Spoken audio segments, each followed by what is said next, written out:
do this. I'm like, I just left that area. Yeah. When I wander back. Usually I would not hit go live until the thing starts, you know, so Yeah. that's why I was, I guess. Yeah. Understandable. Hopefully it's good. Checkity check, check, check. Hey, hey.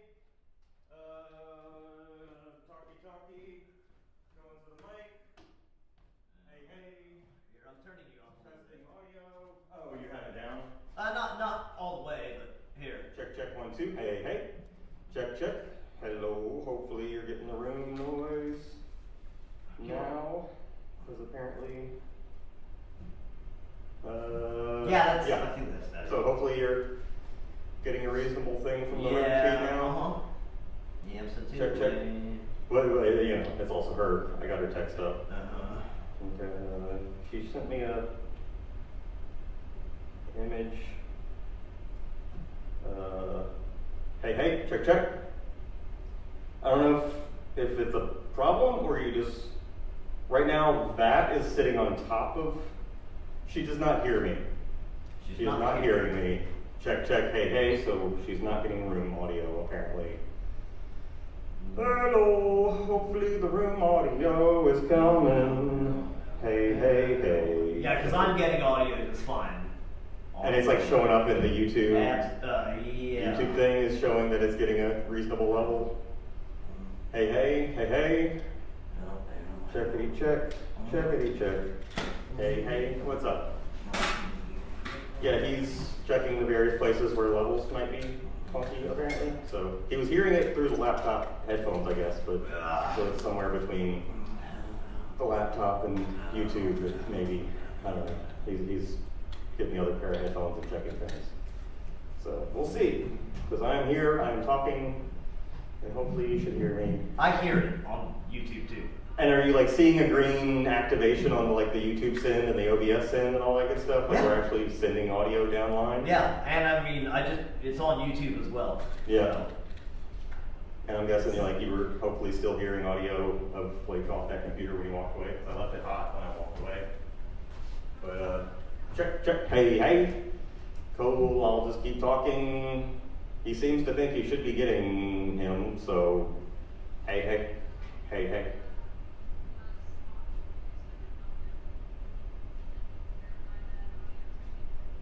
Gotcha.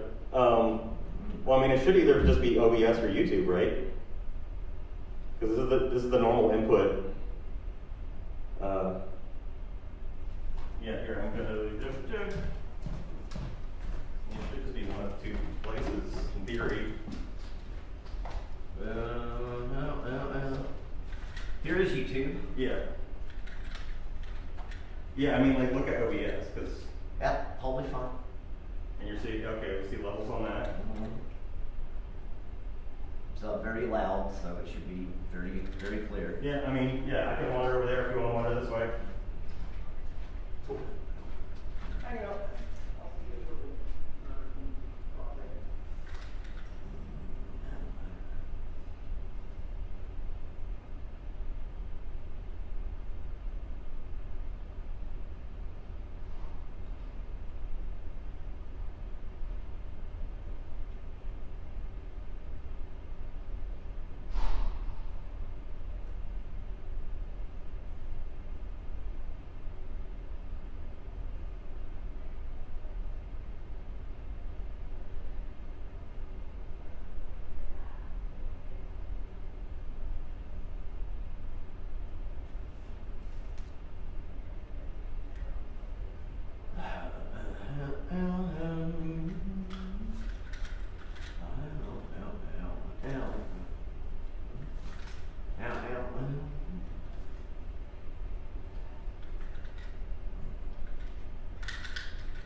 Yeah, that laptop is acting so stupid. The other one? Yeah. So you're not getting any audio? Yeah. And like, Nothing. when we were getting barely anything in Safari, Chrome is just showing a blank. It won't even show the bar or whatever. I restarted and it's still just showing it. I was like, what is this doing? Oh, no. Okay.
Hey, Jason.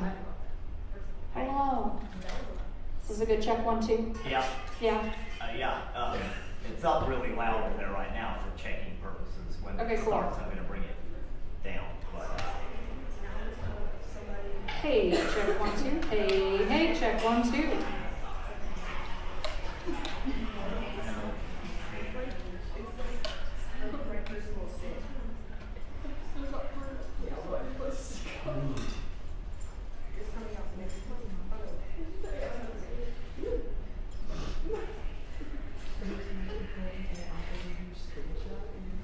Jason, I don't think you need to pull that down.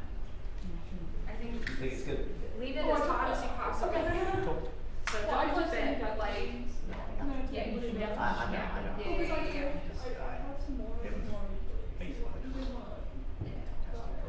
You guys get it now? Okay. Yeah, it was a computer. Can I stop recording? Nope, leave it. Oh, I guess.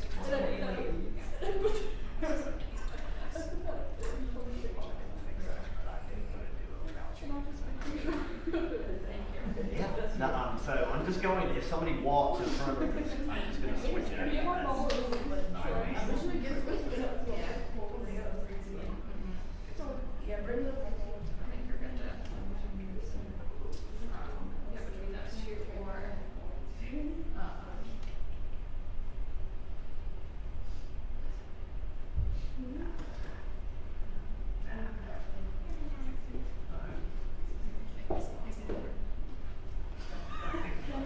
Why are you looking at me? Because they're not gonna be watching the videos while somebody's in front of us.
Now, this whole year, I just refused to accept them for things.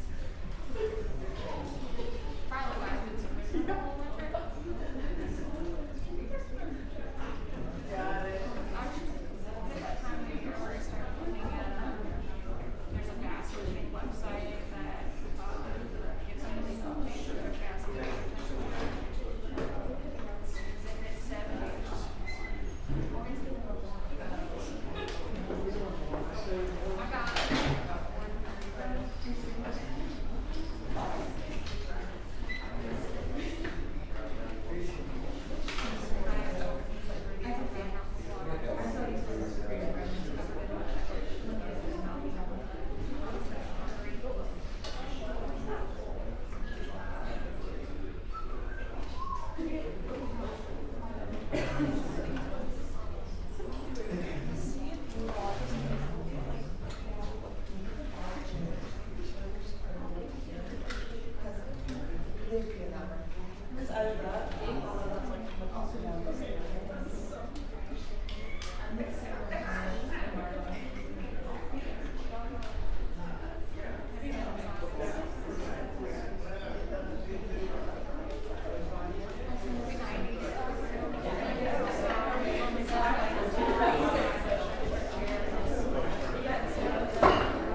We gotta get you all to ourselves. And so, we first have some announcements. The first is kind of boring, but hang with me here. Not boring. Not boring, but just hang with me. Each year, the state requests maximum participation in a survey about our school. While your individual responses are not shared directly to the school, your answers will provide the state and school with feedback of the school's climate and culture. If you do not participate during the March 5th Humanities Day, please navigate to the Forms category on your PowerSchool account to fill out this survey at your earliest availability. Thank you for helping us grow, enhance, and improve our services to you and for future guidance. And then we also have an announcement from the OSC. It's about the program name survey, and it's due this Friday. You can find a link and more information about what to do on your senior checklist, which is posted in Schoology and last week's bulletin. And if you don't share your preference, the program will default to your full legal name, and you can reach out to the OSC if you have any questions. But it's super exciting because it's coming up quick, and I think we only have about 2 more community meetings. So get excited about that. Yes, get excited about the 2 more community meetings for sure. And now for the really good announcements. A student preview performance of the drama department's devised performance is Times Tide will be on Wednesday, April 2nd. With the limited seating available, please pick up a paper ticket for the student preview at the desk in the lobby of the dorms. The limit is 1 per student, but if you have already reserved a ticket for another performance and can release it, please email production@scgsah.org. Great. And I think that's everything. We're going to turn it over to Phyllis. Yes.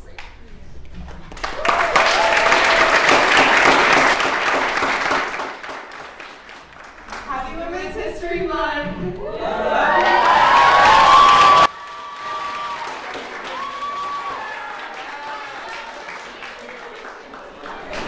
So Women's History Month is observed annually in March in the United States, and it is time to celebrate and recognize the contributions of women to our history and culture as a society. With this month, we take pride in highlighting the achievements, but also the struggles of women throughout history and to inspire future generations.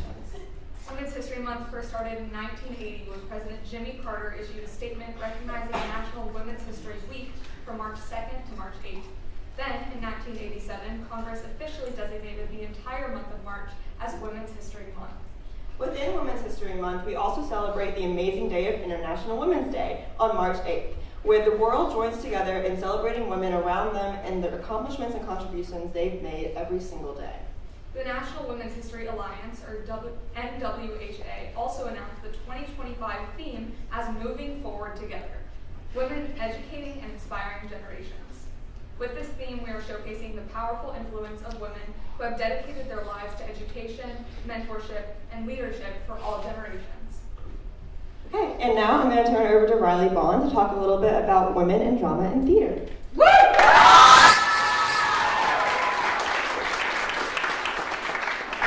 Hey guys, so I'm going to talk a little bit about women in drama. So in the early days of drama, societal norms prevented women from attending or acting in theatrical performances at all, and men took on the female roles instead with costumes and makeup. And despite some of these restrictions, some women still dressed up and tried to sneak into theaters, basically. And around the 1600s is when we get to the Restoration era, and this is when women are starting to finally come into the acting scene. Margaret Hughes is known as the first professional female actress, and fast forward to the 1960s and 70s, this is when culturally diverse actresses began to gain traction, widely due to the women's liberation movement. Today, in modern times, women have made great advancements as members of the acting community. There are tons of actresses that are household names and widely appreciated, including recent Oscar nominee and Gubby alum, Danielle Brooks. A multitude of these women continue to fight for women's acting every day.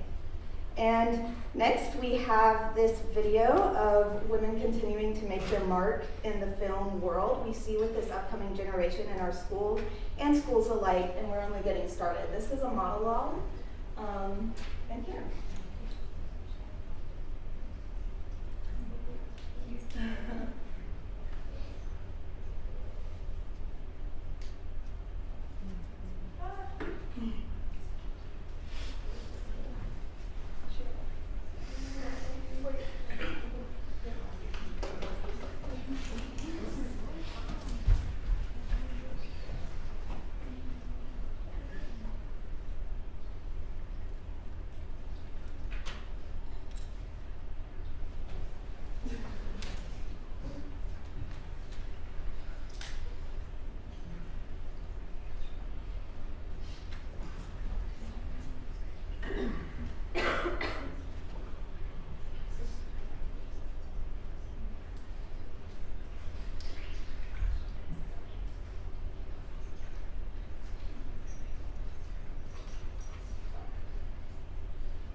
The issue doesn't matter unless it's your girl, your daughter, your mother.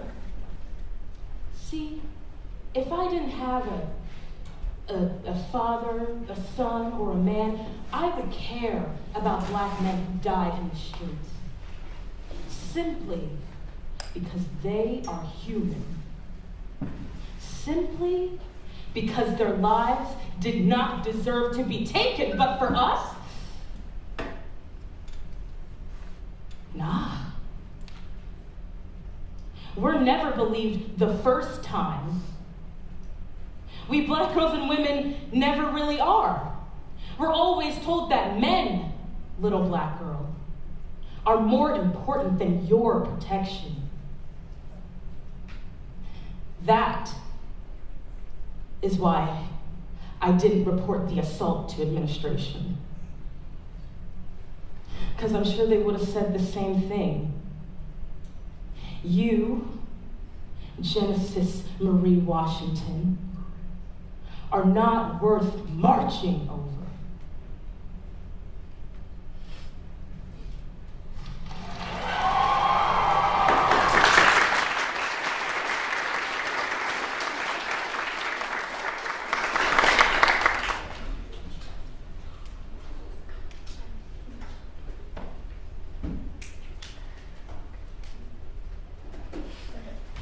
We love production.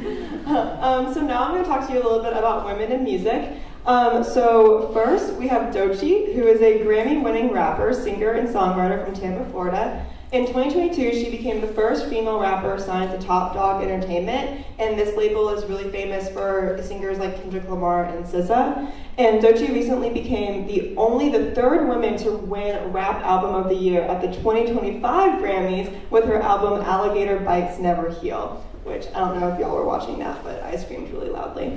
And then one of my favorite flutists in the music, as a flutist, Valerie Coleman, is an American composer, and she is well known for creating the wind quintet Amani Winds. And Coleman is a distinguished artist of the century who is named Performance Today's 2020 Classical Woman of the Year, and was listed as one of the top 35 women composers in the Washington Post.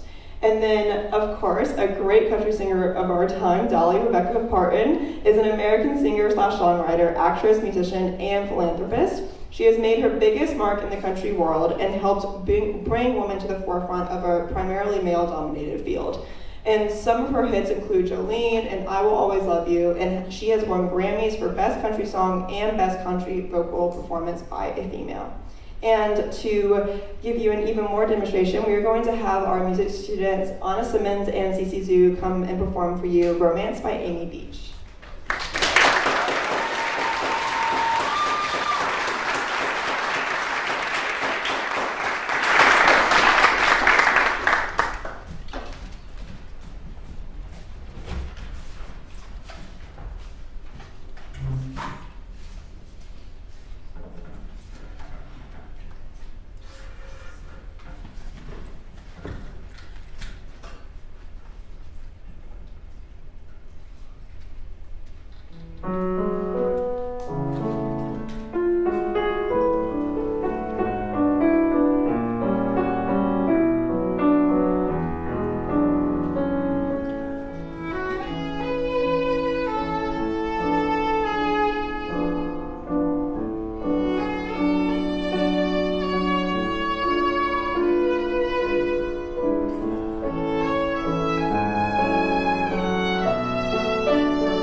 Myers. I'm a senior visual artist.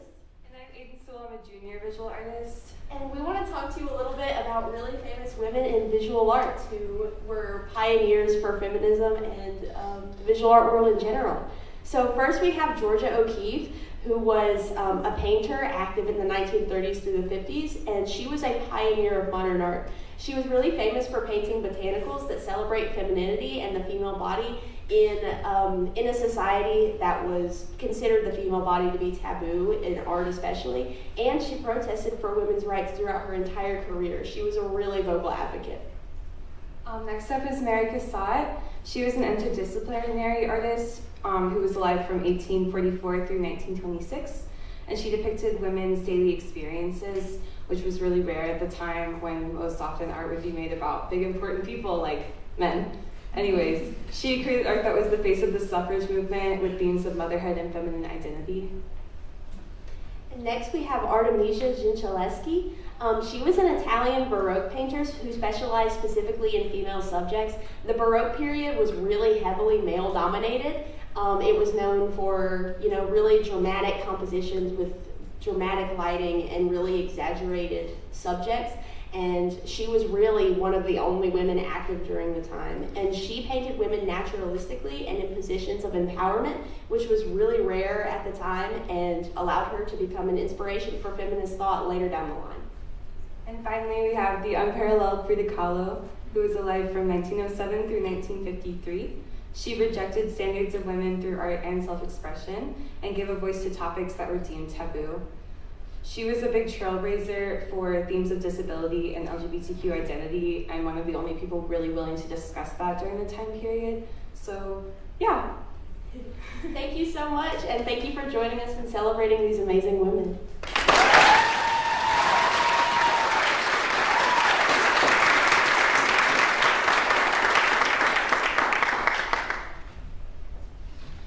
Hi everyone, my name is Anna Castro-Spratt, and I'm a senior creative writer here at the Governor's School.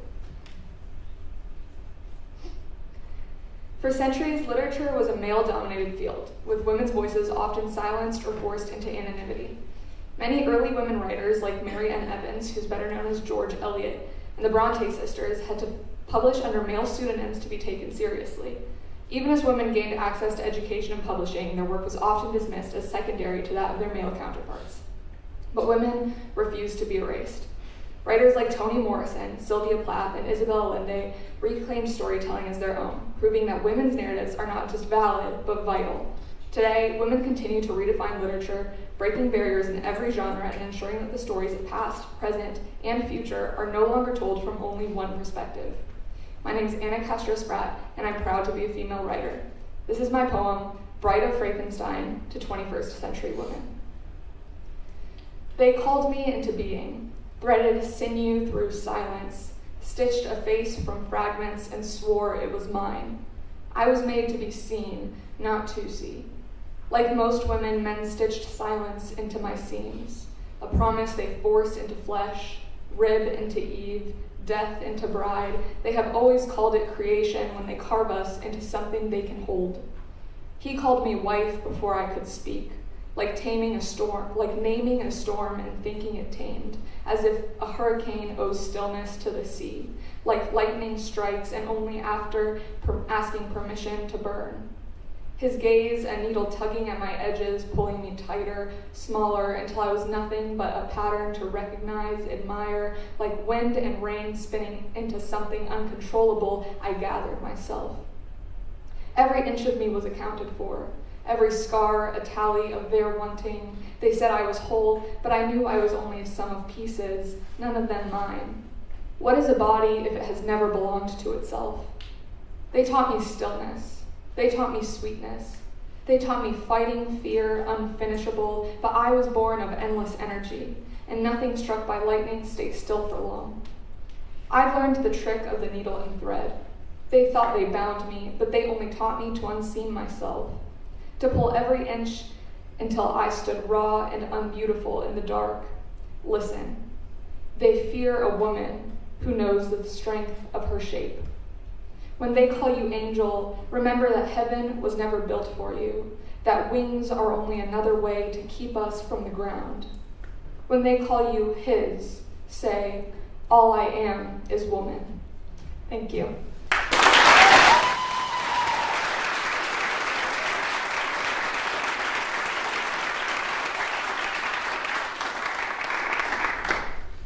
And then finally, I'm going to talk to you about two amazing dancers two amazing female dancers. One is Marie Tangeloni, sorry, I totally butchered her name probably. And she is accredited with being the first woman to dance in pointe shoes. And she shaped ballet into what it is today. And then Isadora Duncan is a pioneer of modern dance, and her style broke out of the rigidity of ballet and showed freedom and self-expression. And both of these styles are still very prominent in today's dance world. And then without further ado, we're going to turn it over to Miss Tessa Zimmerman. She is an entrepreneur, upstream founder, and TED Talk giver, and much more, and a perfect way to celebrate Women's History Month. So please join me in a round of applause in welcoming Tessa Zimmerman.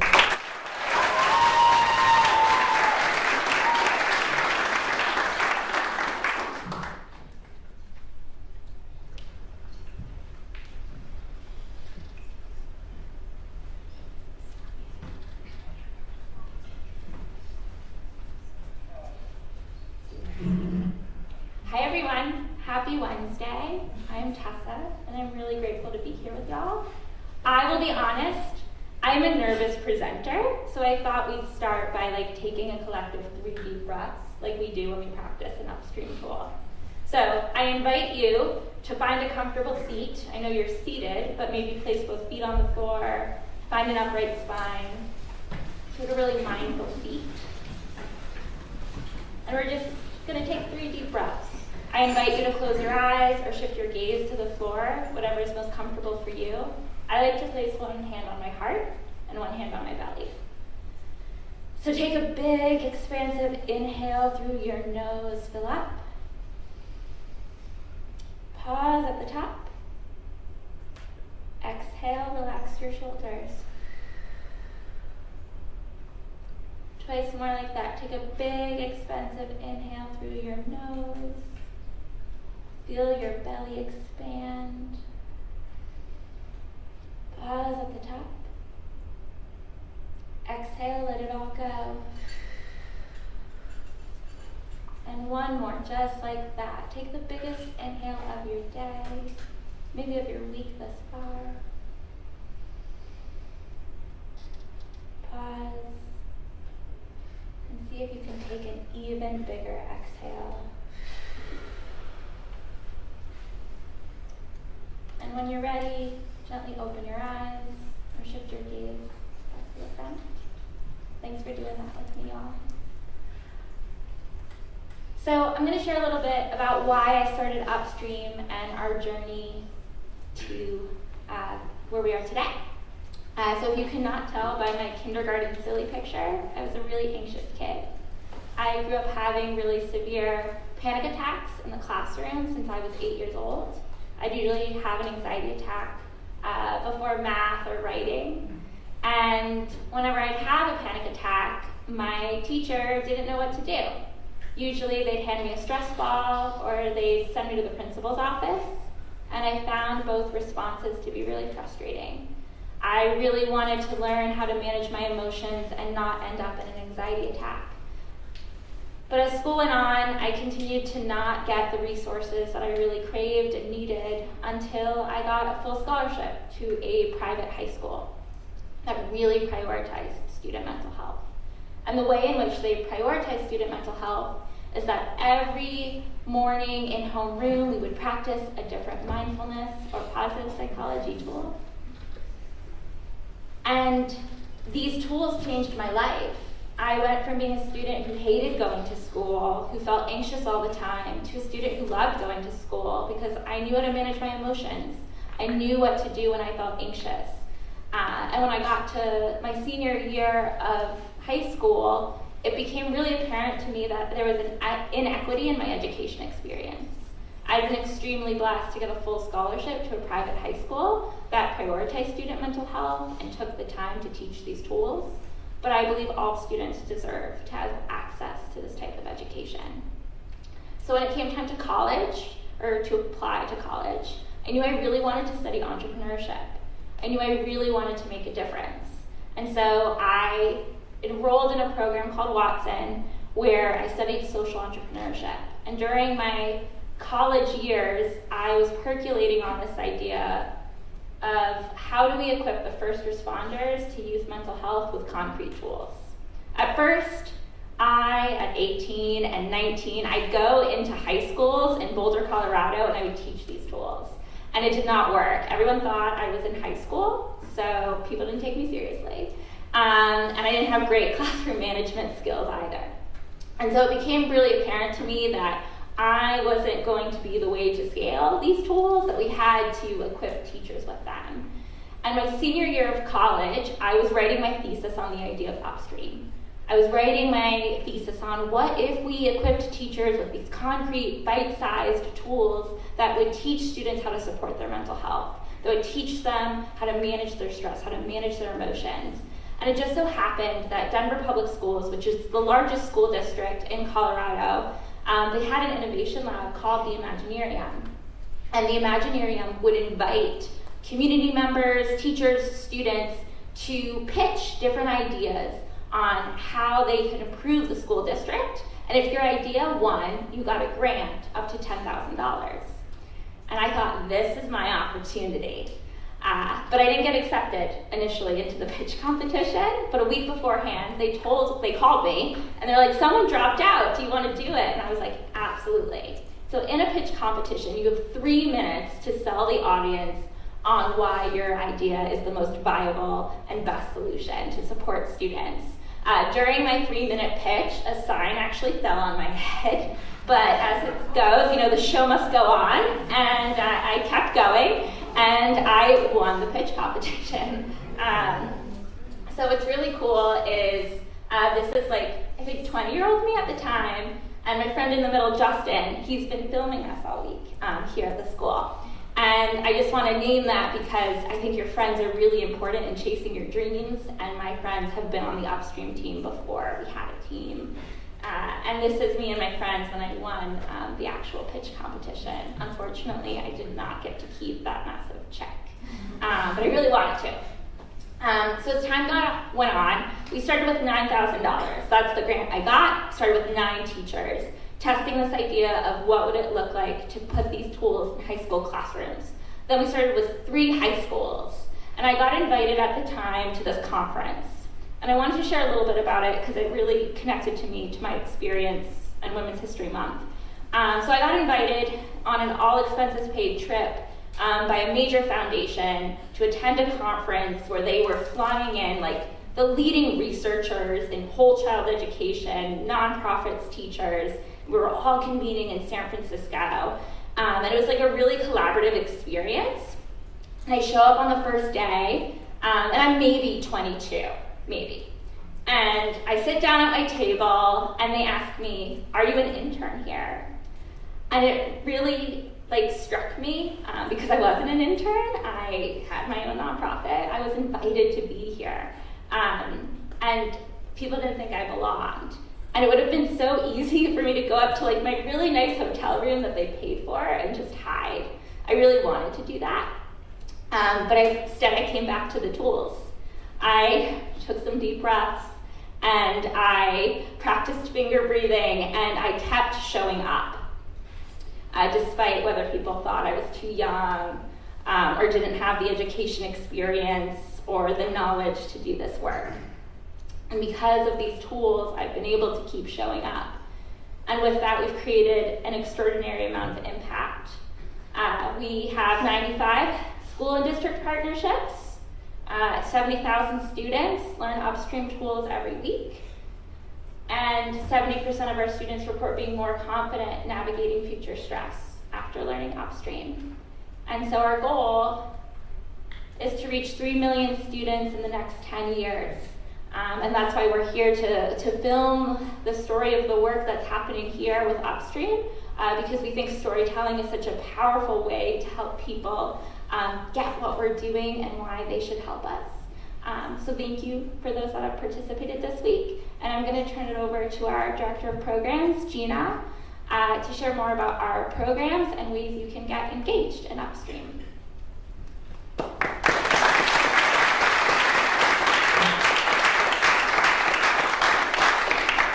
everyone, I'm Gina, and we just want to share how we operate really at Upstream, and it's through these 3 vessels. So first and foremost, it's through our school partnerships, like the one we have with the Guppy School, where we really intentionally, really personally support individual schools in deploying these tools in academic classrooms, in arts classrooms, really across the board.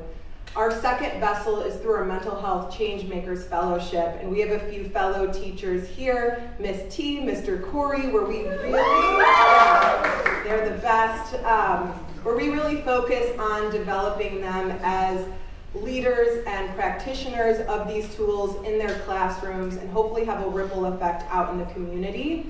And then lastly, our student task force, which we had Taylor Wells as part of our student task force last year.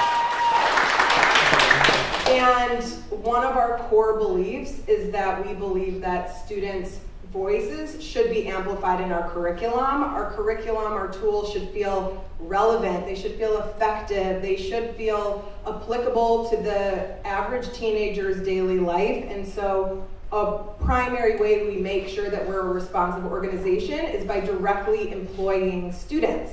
And so you may have seen these flyers across campus, really promoting our student task force. This will be in the weekly bulletin, so no need to capture this QR code now unless you'd like to, but we are hiring for our student task force for this summer. So we take 10 students from across the country, we pay them to give feedback on our curriculum. And so every single summer, our curriculum is iterated, again, based on student voice, student feedback.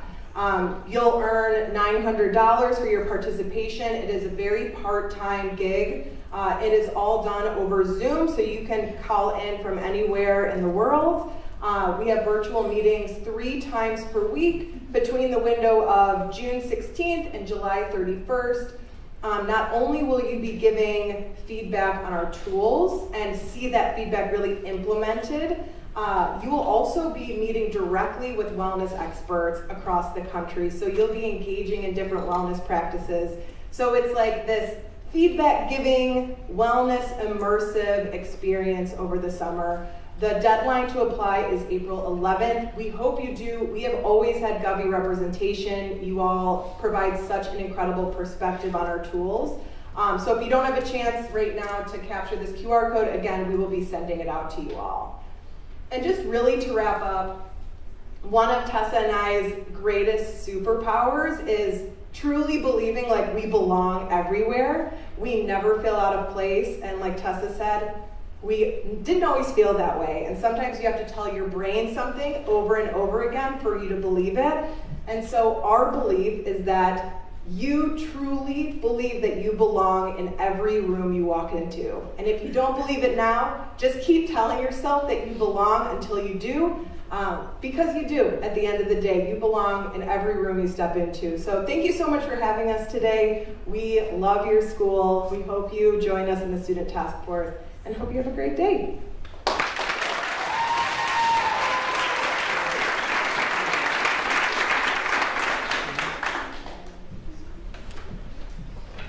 Hi everybody, we're back. We just wanted to end the meeting by reminding y'all that there is a blood drive tomorrow, and you do get paid to donate blood, $30. In addition to that, we're having a student or a spirit week coming up soon. It'll be the week leading up to prom, so get excited about that. And with that, we are dismissed. Thank you everybody.